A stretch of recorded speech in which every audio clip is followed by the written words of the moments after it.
Hello friends, welcome or welcome back to my channel. I am CS Jaspreet. I hope that you all are doing well and you're preparing for your upcoming attempt. So today I am here with another video that is based on 2 months.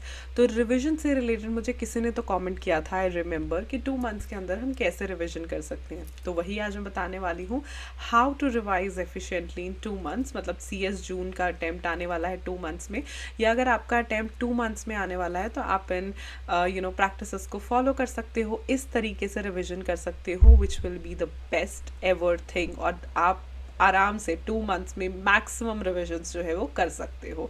So if you new to the channel, hi I am CS Jaspreet Dhanjal. I am an Unacademy plus educator for CS CET and CS professional students, and I guide and mentor CS CMS students for their future and for clearing their upcoming attempts. So feel free to check the channel and feel free to subscribe my channel and hit the notification bell right next to it so that whenever I upload a video you get notified.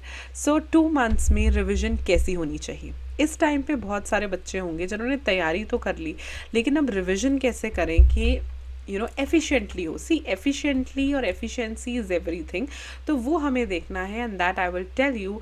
And do watch the video till the end, ताकि आपको पता चल सके कि revision में एक और चीज़ जोड़ सकते हो जिससे आपका जो पास है वो बिल्कुल पक्का पक्का हो जाएगा. सबसे पहली चीज़, 2 मंथ्स में कितनी रिविजन्स होनी चाहिए अगर मैं आपसे पूछूं या आपके दिमाग में आती हैं, तो पहले वीडियो को पॉज करके सोचना, right.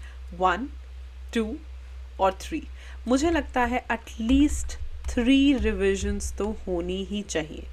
This is my personal view point कि एटलीस्ट 3 टाइम्स आपको रिविजन ज़रूर करनी चाहिए, because this is something that will help you ahead in your future, right. So 3 revisions के अकॉर्डिंग आज हम प्लान देखेंगे, और आप देखना कि आप किस तरीके से मैक्सिमम, वैसे तो मैं वर्ड यूज़ करती हूँ मैक्सिमम रिविजन, क्योंकि एक बार पढ़ना काफ़ी नहीं होता, रिविजन इज़ मच रिक्वायर्ड. तो 3 रिविजन्स आप कर सकते हो, बिल्कुल कर सकते हो. Let me tell you how. तो इस 3 रिविजन्स को हम नंबर ऑफ डेज में डिवाइड कर लेते हैं. सो टोटल ले लेते हैं अप्रॉक्सीमेटली 60 डेज. एक आधा दिन आगे पीछे हो सकता है, और ऑफ कोर्स मैं फर्स्ट पेपर के हिसाब से नहीं, जनरल रिव्यू के हिसाब से आपको बता रही हूँ. सो 2 मंथ्स अप्रॉक्सीमेटली 60 डेज. तो सबसे पहली रिविजन आपने करनी है in the first 30 days.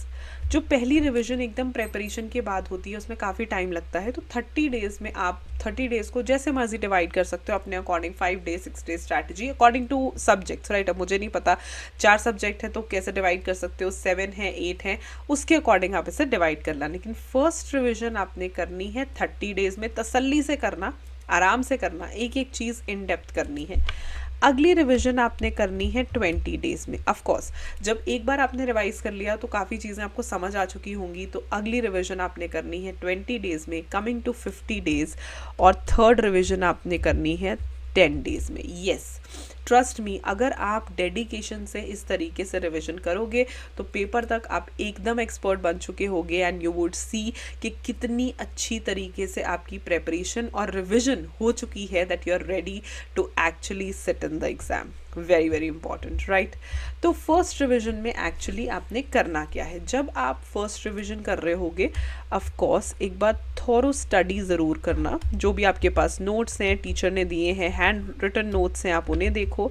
Number 2, Thoreau study के साथ साथ आपने मार्क करते रहना है इम्पॉर्टेंट टॉपिक्स को, इम्पॉर्टेंट क्वेश्चंस को, ताकि जब आप नेक्स्ट रिवीजन पे जाओ तो आपको दोबारा से उतनी चीज़ें ना पढ़नी पड़े.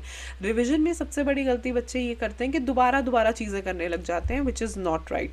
So keep marking the important topics and questions. Important topics and questions को साथ साथ में मार्क करते रहो, so that they become very useful in the next revision. तो यहाँ पे आपने तसल्ली से पढ़ाई करनी है, थॉरो स्टडी करनी है, लेकिन साथ साथ में मार्क करते रहना है. तो जब हम आएंगे सेकेंड रिविजन पे, हमारे पास ऑलरेडी मार्क्ड टॉपिक्स होंगे एंड क्वेश्चंस होंगे. और आई एम श्योर जब हम फर्स्ट टाइम मार्क करते हैं तो हम कुछ ज़्यादा ही मार्क कर लेते हैं. इनमें से भी फिल्टर आउट कर लो, और इससे फ़िल्टर आउट कर लो कि अगली रिवीजन में मैंने इसका भी क्या नटशेल पढ़ना है. बिकॉज ऑलरेडी फर्स्ट रिवीजन में जब आपने थॉरो स्टडी करी, बहुत सारी चीज़ें आपको समझ आ गई होंगी. सेकंड रिवीजन में अब आप सिर्फ मार्क्ड टॉपिक्स एंड क्वेश्चंस कर रहे हो, अब भी बहुत सारी चीज़ें क्लैरिफाई होंगी. तो इसमें से भी फॉर एग्जाम्पल आपने 5 क्वेश्चन एक टॉपिक के मार्क किए थे, उसमें से 2 कर लो. राइट। हर चीज़ एक दिन पहले एग्ज़ाम के नहीं हो सकती, द फैक्ट इज़ दिस, लेकिन जो भी चीज़ करो वो रेलेवेंट होनी चाहिए। वैसे भी जब सब कुछ रिवाइज़ किया है तो कोई दिक्कत तो होनी नहीं चाहिए। और थर्ड रिविजन में हमारे पास बचता है सारा का सारा फिल्टर आउट, राइट। इसमें से भी अगर आपको लगता है कि कुछ चीज़ें आपको कम करनी चाहिए या कुछ चीज़ें आप देख लोगे आपको याद रहेंगी, तो वो भी यहाँ से डिसाइड करके आपके पास एक, आई वुड से, रेडी होना चाहिए एक ब्लूप्रिंट कि आपने what to study, sorry not how, what to study one day before.